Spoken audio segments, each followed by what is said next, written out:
Chapter 4 Materials, Metals and Non-Metals.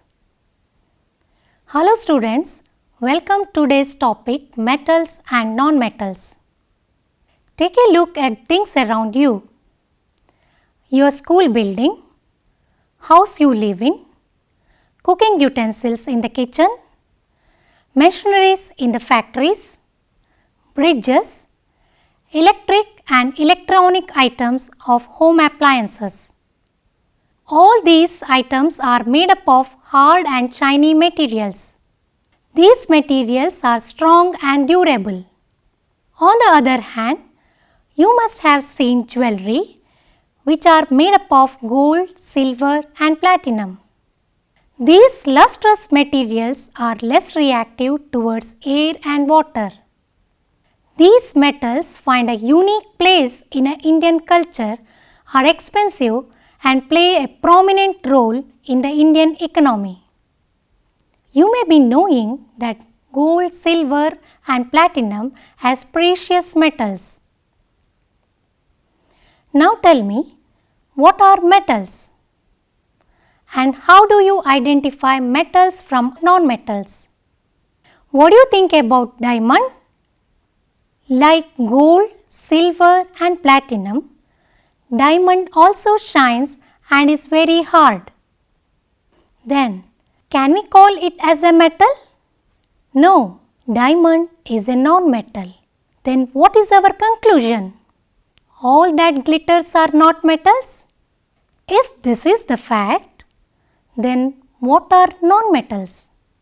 How non-metals are different from metals? What are their applications in our day-to-day life? These questions must be intriguing you, and I am sure you are now more curious to know several facts about metals and non-metals. Come, let us explore more about metals and non-metals in this lesson. In your previous class, you have studied about matter and their classification. Based on their chemical nature, it can be assorted into pure substances and mixture. Pure substances are further categorized into elements and compounds. An element is a substance or a material that is made entirely from one type of atom. Elements can be viewed as metals, non-metals and metalloids. All of them possess their characteristic properties. Metalloids, probably a new term to hear. These metalloids own properties of both metals and non-metals. Typical examples are silicon and germanium. They are used mainly as semiconductors, a component in transistors. In the present lesson, our focus of learning is metals and non-metals. Of 118 elements known today, 95 are metals, 22 are non-metals and rest are metalloids. Generally, metals represent themselves as solids. Non-metals are capable of existing in all the three states of matter. Hence, 10 are solids, 1 is liquid and remaining 11 are gases. With this background information, let us proceed further to discuss the physical properties of metals and non-metals from our teacher. Welcome children. Today we are going to learn a new chapter called Metals and Non-Metals. What are the properties, what are the reactions, what are the uses which vary from metals and non-metals, how they differ from each other? That is what the whole chapter is all about. Yes, you have to categorize the substances depending upon their dullness and their softness. You have to categorize substance into hardness and shininess. Okay, categorize.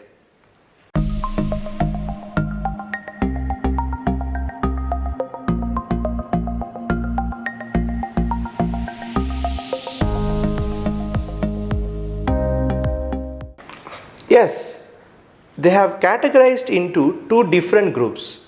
These groups, as they have identified the substances into the nature of shyness and the hardness of the substances. Here they have identified based on the softness and dullness. So what we can conclude from this categorization is nothing but the substance which are shiny as well as hard are going to be classified as metals, and the substance which are going to be soft and dull are going to be categorized as non-metals. Alright, based on the lustrous and hardness, we can distinguish metals from non-metals. Iron appears shiny and very hard. Coal appears dull and not very hard. Sulfur appears dull and soft. Aluminium shiny and hard. Copper is shiny and very hard. Metals are bright, lustrous, hard, except for sodium and potassium, which are soft and can cut with a knife. Generally, metals are solid at room temperature. One exception is mercury, a liquid at room temperature. Non-metals are dull, non-lustrous, either not very hard or soft or brittle except for diamond. In contrast, the diamond is very hard and shiny. In fact, it is made up of carbon atoms similar to that of graphite and charcoal. All these constitute different allotropes of carbon, that is, diverse structural forms of the element carbon. Diamond is lustrous and hard due to its crystalline nature and three-dimensional structural arrangement of carbon atoms. Among non-metals, carbon, sulfur, phosphorus, iodine are solids and only bromine exists as liquid at room temperature. Oxygen, nitrogen, hydrogen represents gases. Observe what happens to these materials when hammered.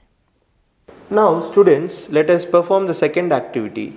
In this activity, you have to identify some materials are given to you, and you have to identify which will become flat and which will remain as such or which will break even.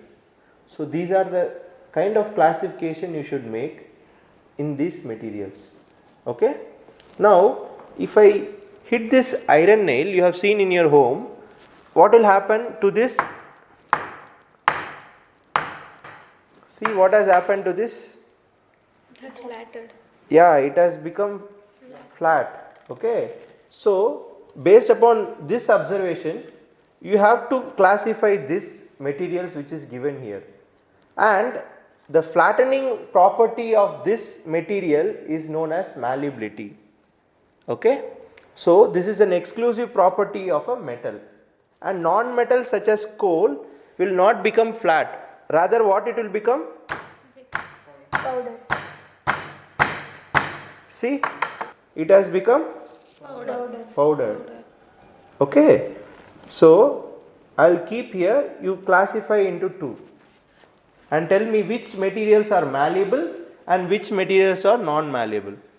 Yes, carry on.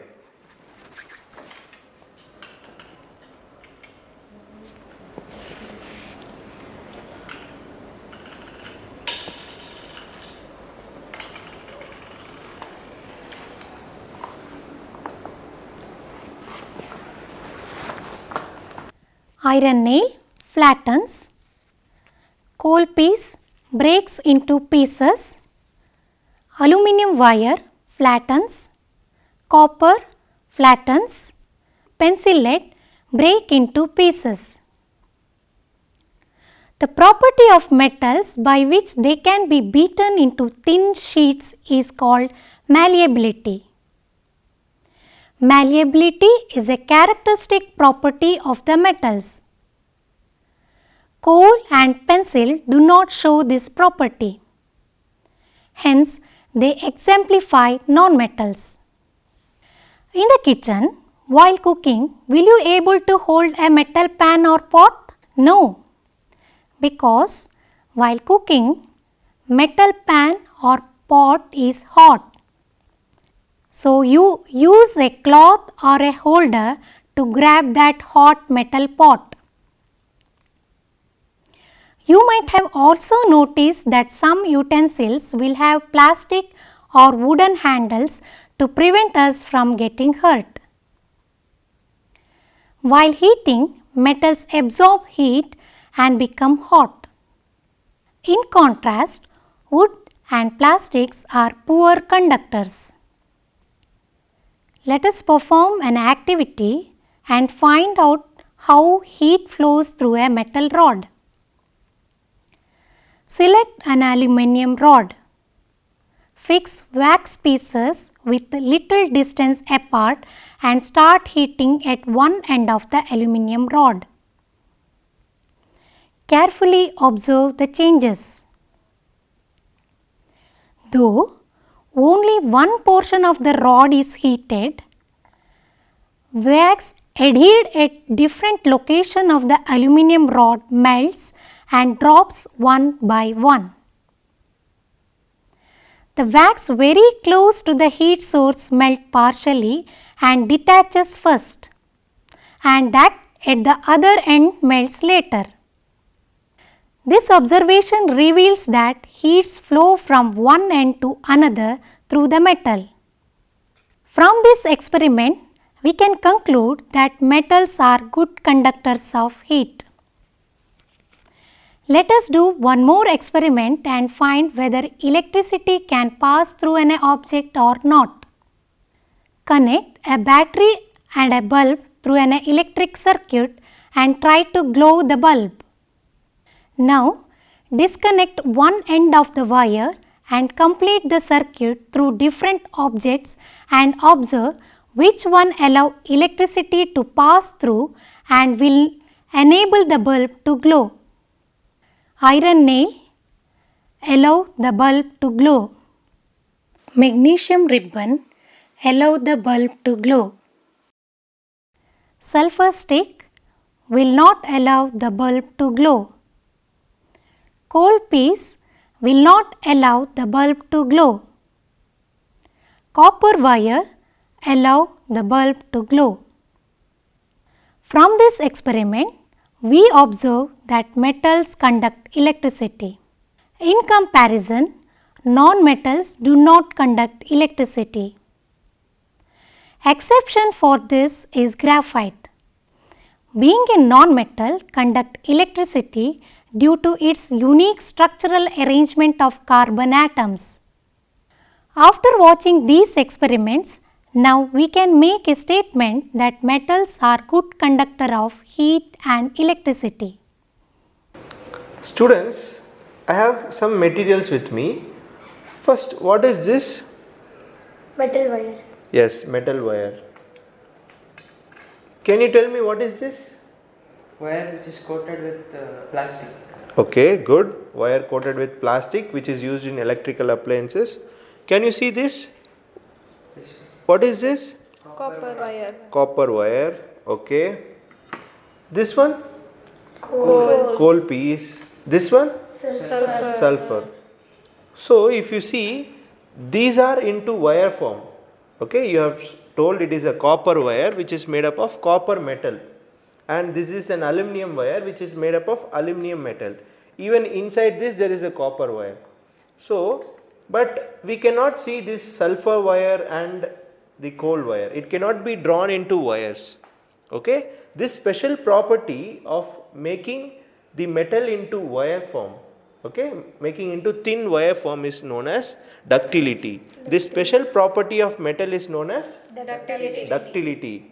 Can you tell me where all you have seen such wires?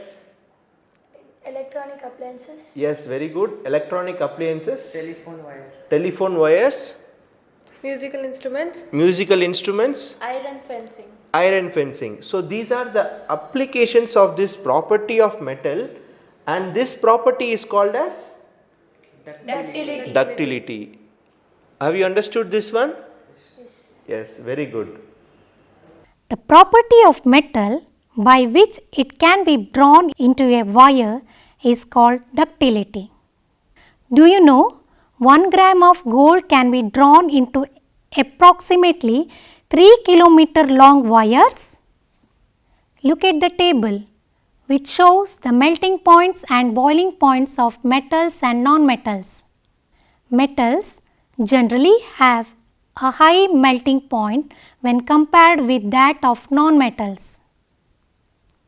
An exception to this is sodium and potassium.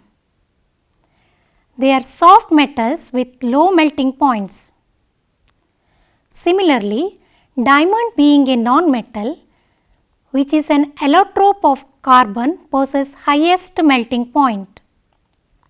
Tungsten metal is used as a filament in electric bulb because tungsten can sustain high temperature, high melting point and high resistivity.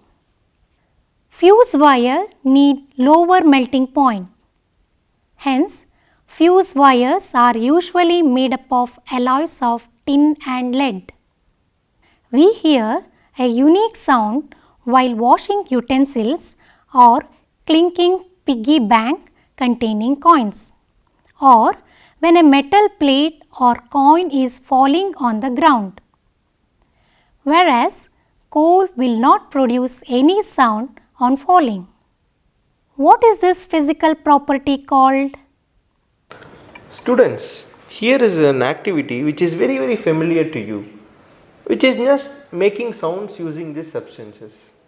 Now, this group has to make sound using these instruments, and you have to make sound using this one. Will you do? Yes, sir. First this group, you do sound using these two. More. Okay, enough. Now you try making sound using this. Yes. In which among these two you find a ringing sound? In this or this? Yes, in this we get a ringing sound.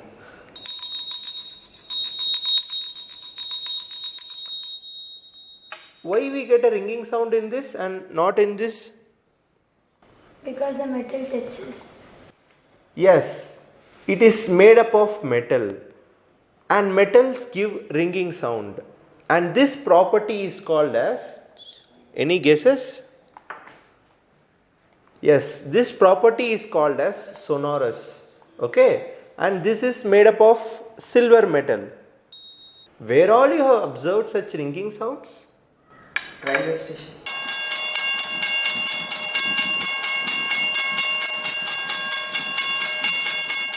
Railway station? In school?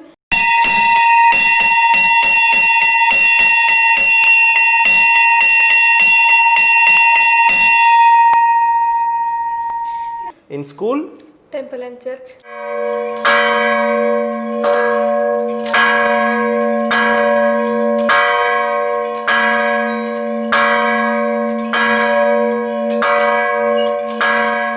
Temple and church? Cycle bell.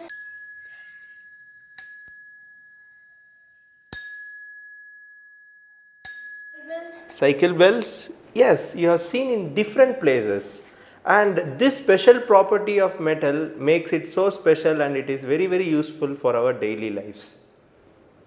The physical property of a metal to produce ringing sound when struck on a hard surface is known as sonority. Since metals produce ringing sound, they are said to be sonorous. Non-metals are not sonorous. We have learned a few important properties of metals and non-metals. Come, let us recall them once again. Metals are hard, lustrous, malleable, ductile, sonorous and good conductors of heat and electricity. Examples are copper, zinc, aluminium, gold, silver, etc. Non-metals are dull and soft in appearance. They break down into powdery mass when hammered. So they are not malleable. They cannot be drawn into thin wires. Hence, they are non-ductile. They are not sonorous and does not conduct heat and electricity.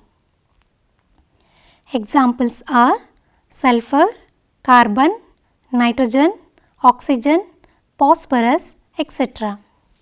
Some applications of metals based on their physical properties are as follows. Metals are conductors of heat, so we use them in cooking utensils. Metal plates and containers are useful to eat food and store food items. Aluminium foil generally used to wrap food items. Metals such as platinum, gold and silver comes under the category of precious metals and have high economic value. These metals are widely used in making jewelry sets or to make some decorative items. They are used extensively in manufacturing machines for industries, agriculture or farming and automobiles, which include road vehicles, railways, aeroplanes, rockets, etc. You can observe here the commonly used metals are iron, aluminium and steel. Malleability also allows for repair of some metallic objects if they are deformed. Some other uses and applications of metals are they play an essential role in security as metals are useful in making locks, strong safe, doors, etc.